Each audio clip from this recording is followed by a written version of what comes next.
A very good evening to everyone watching us live on the YouTube.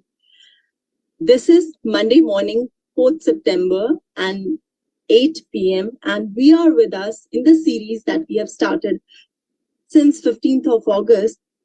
This is the pre-event of our Feast Hair Convention, and along with that also the Expo and B2B Meet. And in this particular pre-event Zoom series sessions, which is live on YouTube, we are trying to bring the experts from tourism, hospitality, and aviation, because this is the core of this forum, wherein we want to gather the intellectual minds, the researchers, the scholars, the skill providers in this particular industry, which are the builders, which are the pillars who shapes the young mind to serve this particular industry. And in this particular webinar for today, in this series, I am very gladly welcoming Miss Chinoo Sethi ji, Madam Chinoo Sethi ji. She is a soft skill expert, Assistant Professor, Faculty of Management and Commerce, Poornima University, Jaipur, and she is here to talk with us on soft skill and its role in the service industry. This is wonderful, wonderful, and wonderful.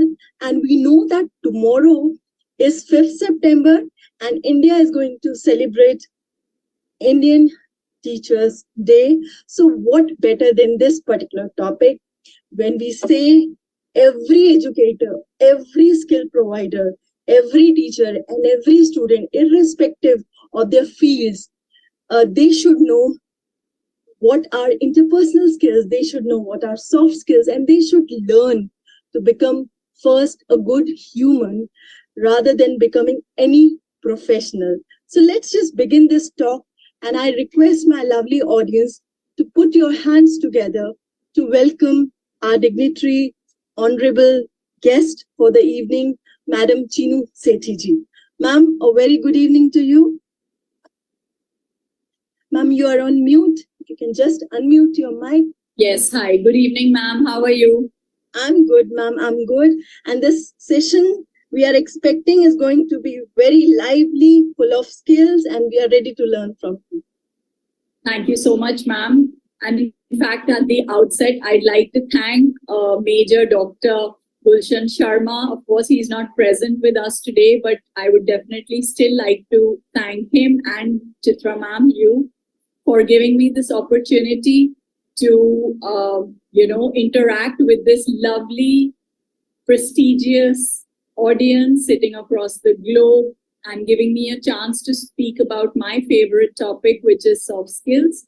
It is definitely an honor and a privilege to be a part of this forum. And thank you once again for this lovely opportunity, ma'am. Thank you, ma'am. So, yes. So I would like to start with my topic. The name of my topic is soft skills and its role in the service industry. I'd like to share my presentation as I speak so that it's easy for the audience to connect with what I'm talking. Sure.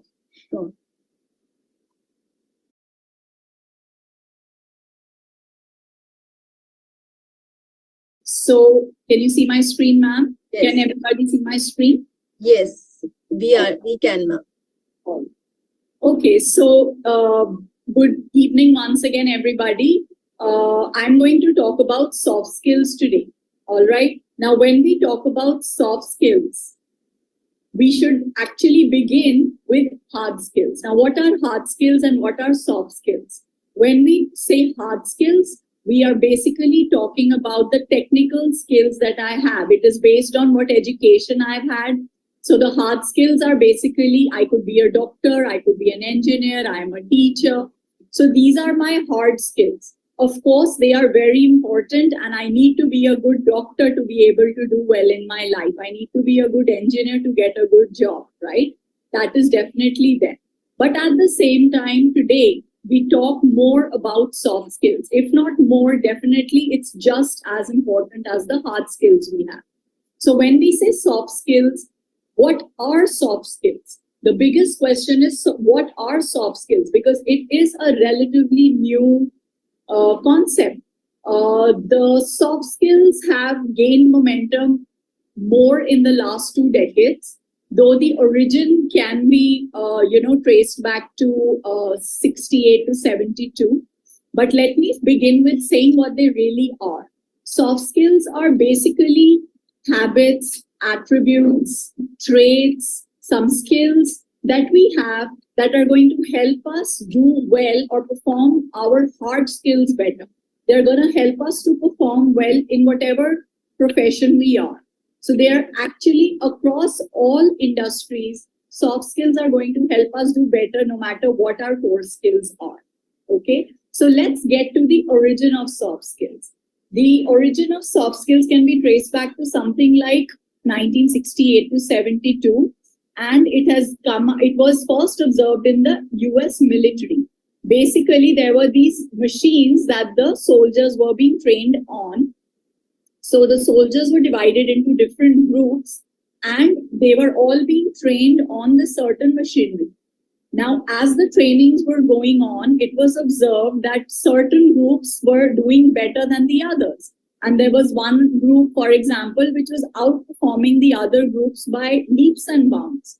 So, since everybody was the same, the background was the same, the soldiers are the same, everything is same, the management, for example, was, wondering that why one group is doing better than the other and what is the reason.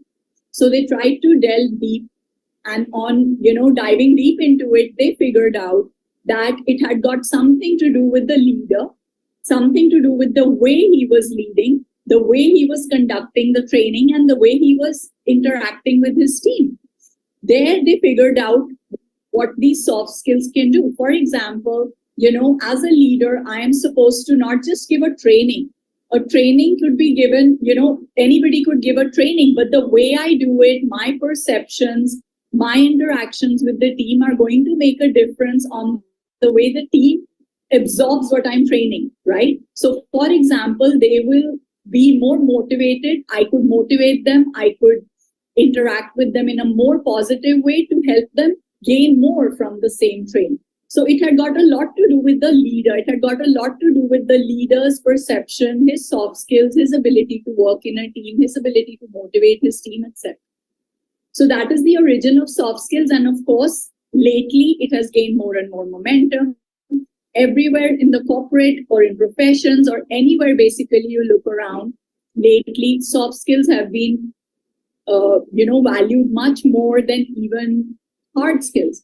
For example, if I'm in the HR, for example, and if I'm trying to hire people, I would hire somebody who has, say, 70%, 75% marks in whatever the subject it is that I'm looking, and he projects soft skills better versus a person who has 90, 95% marks, but he can't, prove his soft skills, or he can't really project his soft skills in a better way. Because overall, I feel that while at work, this person with maybe lesser marks or lesser skills in the technical area may still be able to do better because he has more soft skills. He'll be better able to work in a team. He'll be better able to communicate with people, etc.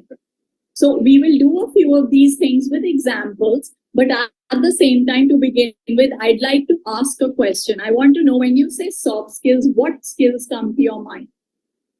Would anyone like to answer that question?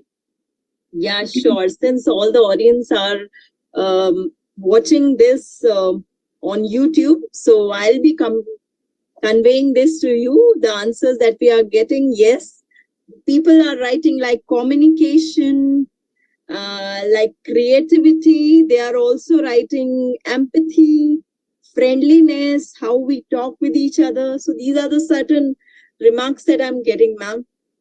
Great, thank you, ma'am. So yes, soft skills are a horde of things that come to our mind when we say soft skills. It could be communication, it could be leadership, it could be creativity, as someone just suggested. It could be our ability to interact with each other. It is our problem-solving abilities. It is our ability to handle pressure. And a lot of these things, and not just these skills, also certain personal attributes, like, the way you look, the way you present yourself, your attire, the patience level you have, the sense of commitment you have.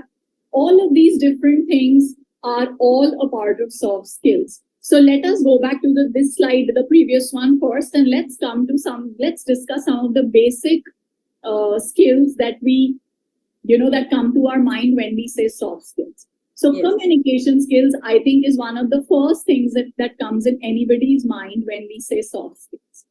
So yes, communication skills are important. But again, what are communication skills? It is not just about how fluently I can talk. I may be great at talking fluently, but communication skills is way more than the way you talk or your fluency in a particular language.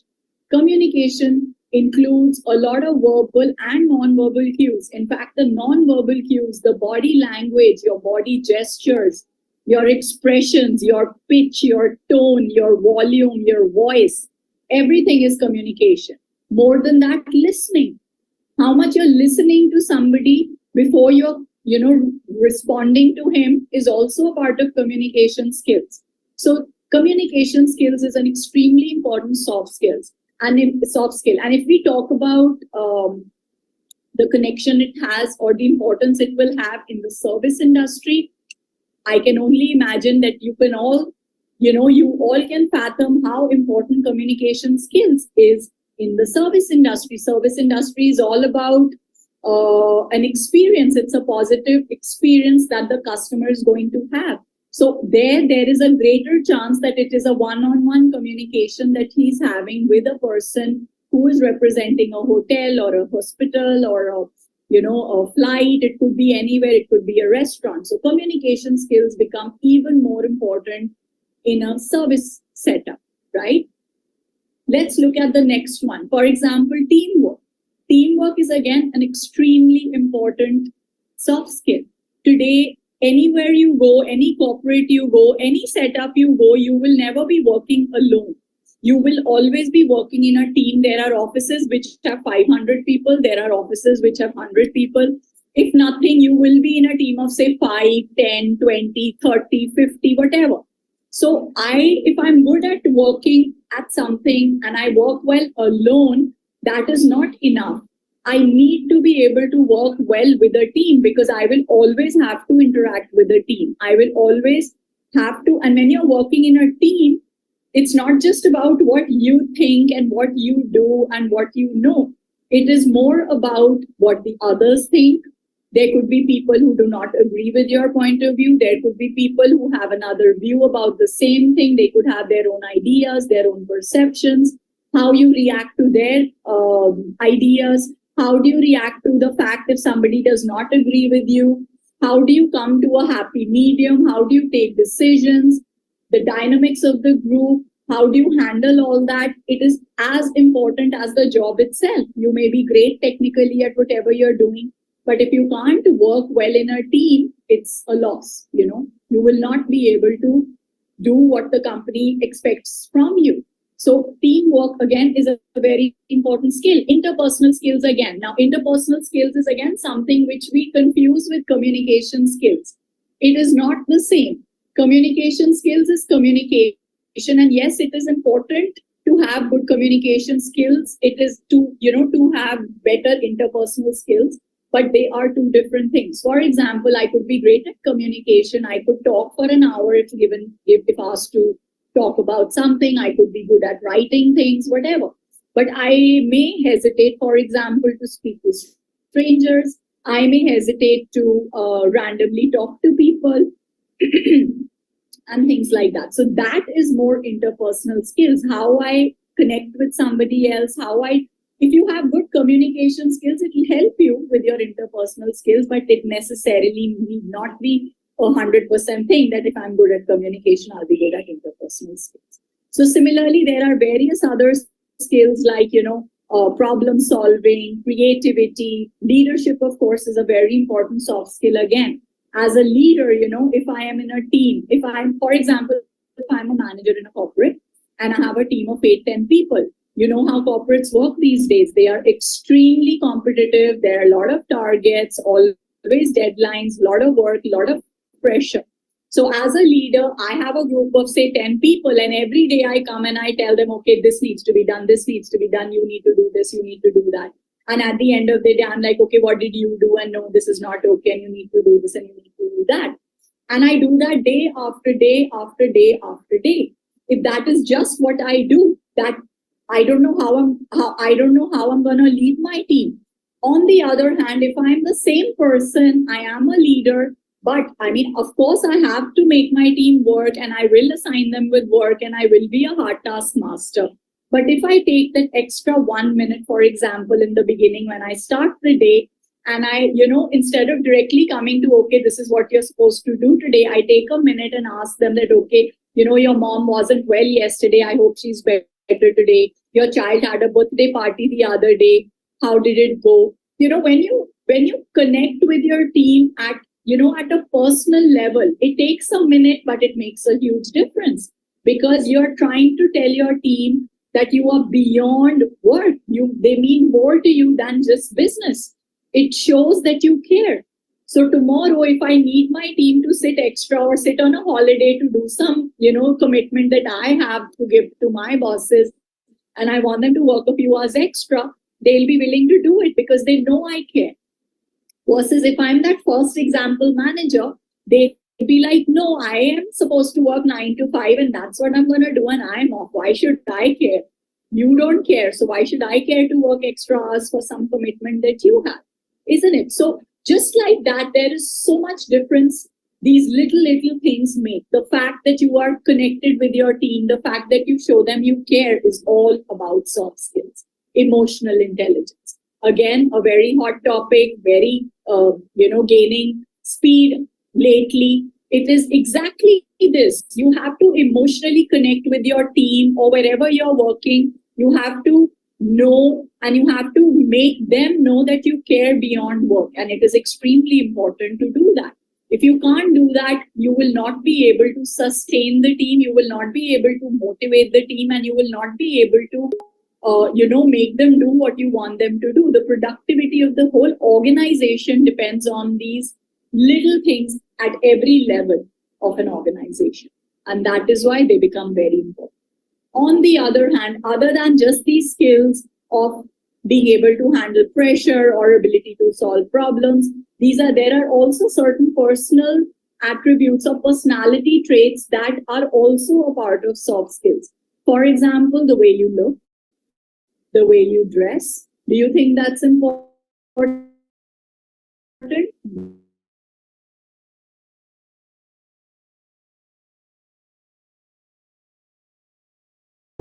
If you turn up at an office late every day by 1 minute, okay, I think it's just a minute. It doesn't matter. Maybe I was genuinely late for a genuine reason. Maybe I had some commitment. Maybe I got stuck somewhere, something. But if I'm late by a minute every day, what does it show about me?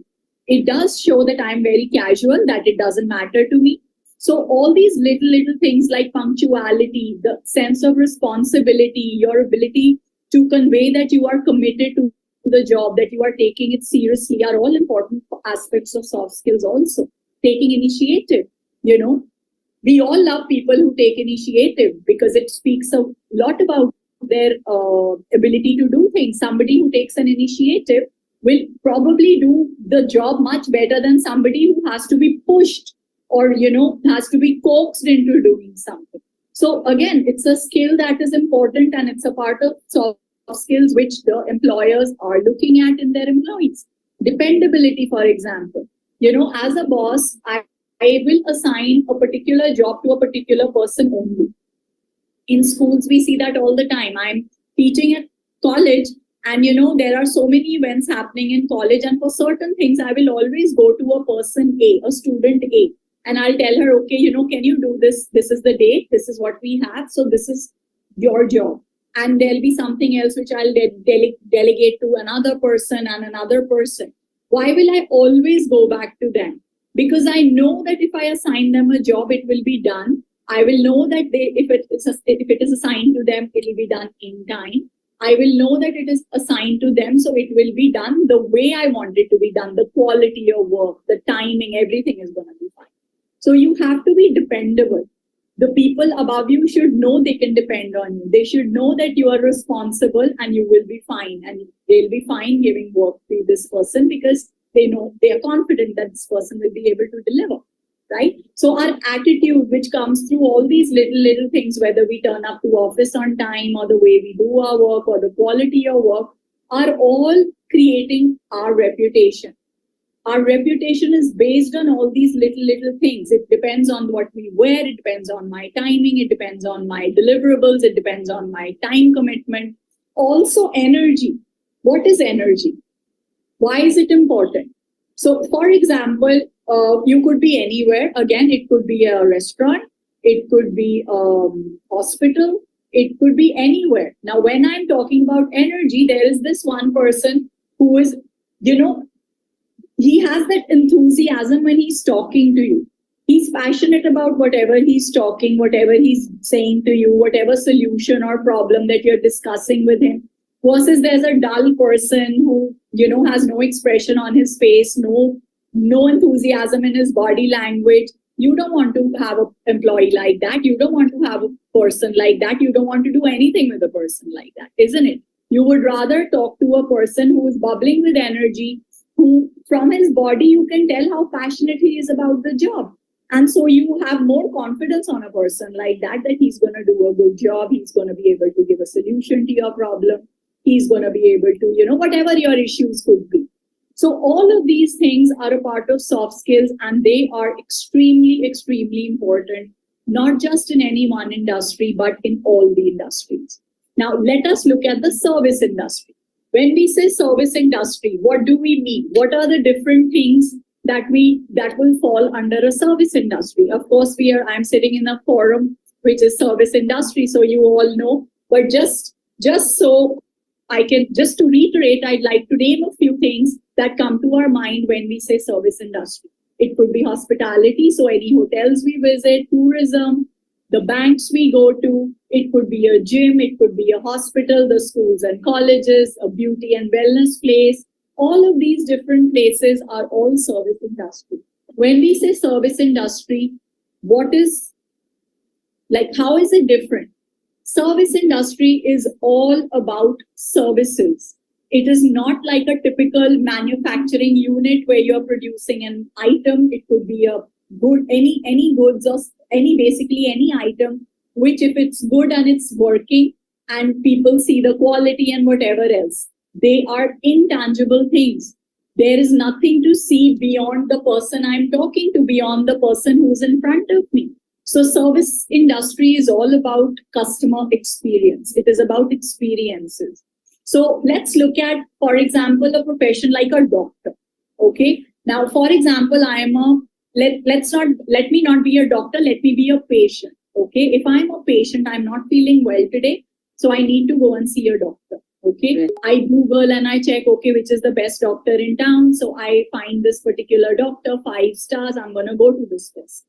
I go to the person. He asks me what my problem is. He barely has time to really lift his face up. He's writing a prescription. He gives me the medicines. I buy those medicines. I eat those medicines. He's a good doctor. He gave me good medicines and I'm totally well today. Okay. Okay, good. The ultimate aim for me was to get well and I'm fine today. Now, another day I get unwell and I go to this other doctor and again, he asks me what my problem is, but he puts his pen down, he looks at me, he tries to understand where the problem is stemming from. He asks me what the background is. He asks me a few questions that show that he cares, that he wants to know more. He connects with me at another level. He's asking me questions, probing questions in a way. He's empathizing with me. He's understanding what I'm trying to convey. So, after all that assessment, he tells me this is probably the reason why you're having this problem. I'm like, oh, yes, exactly. This is what happened with me yesterday. Maybe that's why I'm feeling like this today. So I've had a little interaction with him. He's shown that he cares for me. And then he's written a prescription and then he's given me the medicines and I eat the medicines and I'm fine, right? Now the third time, if I go get unwell, where am I going to go? To the second doctor. Undoubtedly the second guy, right? Because that person makes me feel more comfortable. That person makes me feel more confident in him. That person makes me feel that yes, this is the guy who I want to go to, because it's not just business. It has to be that we are human beings. It's all about emotions. It's all about that personal touch and a personal connect, which is gonna make all the difference in the world. And that is true for any and every industry today. It could be hospitals, it could be restaurants. You go to a restaurant, now there's so many restaurants in the neighborhood. Everywhere you look around and you'll see 10 restaurants. But there will usually be one or two that you always keep going back to. Doesn't that happen with us all the time? Why? Because that particular restaurant has something about it which has made me go back to it again. It could be a particular waiter. It could be, the fact that the manager remembers me. He's like, oh, welcome back. Hope you're good today. Would you like the same dish that you ordered, your usual, or would you like to try something else? The fact that he took the effort to remember my name, or took the effort to remember what I like, or all of those little things, so much difference it makes, isn't it? Or a waiter may have done an exceptional service. He may have been extremely nice to me. He must have given me an extra moment understanding what I'm trying to order or customize or something. So all these little things make a huge difference. And so they don't only make a difference to the one-on-one interaction. Overall, they make a whole difference to that particular industry, to the job, to the company, the organization, the productivity. Everything is based on this particular interaction that we have, right? So I think it is very important in the service industry to have soft skills, because it's going to help us in a lot of ways. Just to reiterate, I've mentioned most of these before, but it helps us to work with teams better. The more collaborative we are with the people around us, whether it is people within the office, or it could be our vendors, it could be our clients, the better it is that, the more are the chances that they're going to come back to us. So that is what we want, isn't it? It also has a positive influence in our career. If I'm a good employee, there will always be somebody who's going to eye me and who's going to tell me, okay, why don't you join us? Not just another company, your own company recognizes your talent, your abilities, your ability to connect better and get more clients and retain more clients. And so they are ready to promote you too, right? So it's very important for our career. It also helps us to gain more from the same clients. Here, I'd like to share another example, actually, a relatively recent one that happened with me. So a few months ago, we went to this one bank where we were supposed to have a meeting with a particular person for an education loan. I'm trying to send my daughter abroad. So we had an interaction with a person, and he said that, okay, at so-and-so branch of the bank, you're supposed to come at so-and-so time. Now, the time he gave us was 3:30, which is typically a time when the banks close. But well, that's the time he gave us, so we reached there. When I reached there, I and my husband, both of us had gone. So my husband, when we reached there, the shutter was down, and the guard, he told us that, okay, the bank is closed and you can't come in. So my husband was telling the guard that, we have been called and at this time, and that is why we are here at this time. He's like, no, it's closed and there's no way you can come in. He said that so-and-so, Mr. So-and-so has asked us to come. And he's like, but there is no Mr. So-and-so in this office. And we are like, really? But this guy told us. So you know how the loan people could be from different departments, and he genuinely did call us there. So anyway, while all this was going on, the bank manager, who was looking at this probably in the camera in his cabin, he walked up to the gate and he opened the shutter and he called us in and he asked us to sit in the his cabin, and he asked us, okay, what is it that I can do for you? I checked in the camera and I saw that there's this family and a lady, and I was like, I should go and check on this. So that's why. So tell us what it is. So, and in 5 minutes, he made us feel special. He made us feel that, okay, they are genuinely sorry for all that happened. And, so much in 5 minutes, we felt so comfortable that in in the next 1 month we are a regular customer to the bank. We have not just the education loan, we have credit cards, we have FDs there. We are going all businesses with the bank. So a little gesture makes such a big difference. And if that guy wouldn't have come out, we would never have gone to the bank again, isn't it? So these little things make a huge difference, and that's why it is very, very important to understand the importance of soft skills and not take it lightly at all. Okay. Now, what also happens sometimes is that we do not understand how to improve it. Now, all of us may not be good at all the soft skills. We could be good at some, and maybe we are struggling with some others. Like, for example, I could be good at communication, but I may find it difficult to meet deadlines. Like maybe my time management is not so good, or maybe my ability to take decisions, I get shaky with that, or maybe I crack up under pressure. So there could be certain skills you're good at, and there could be certain other skills you're not good at. So I think it is important to understand, first of all, and recognize your areas that you could, improve on. You should know what are the areas that you need to improve on in your soft skills, not just personal level. The companies and the organizations today go all out to have these trainings from time to time for their employees to understand what could be done to improve their skills, including soft skills. And so recognizing our shortcomings is number one. We need to introspect, we need to see, we need to evaluate our daily experiences, and we need to understand the areas where we typically get stuck or typically are not able to kind of handle.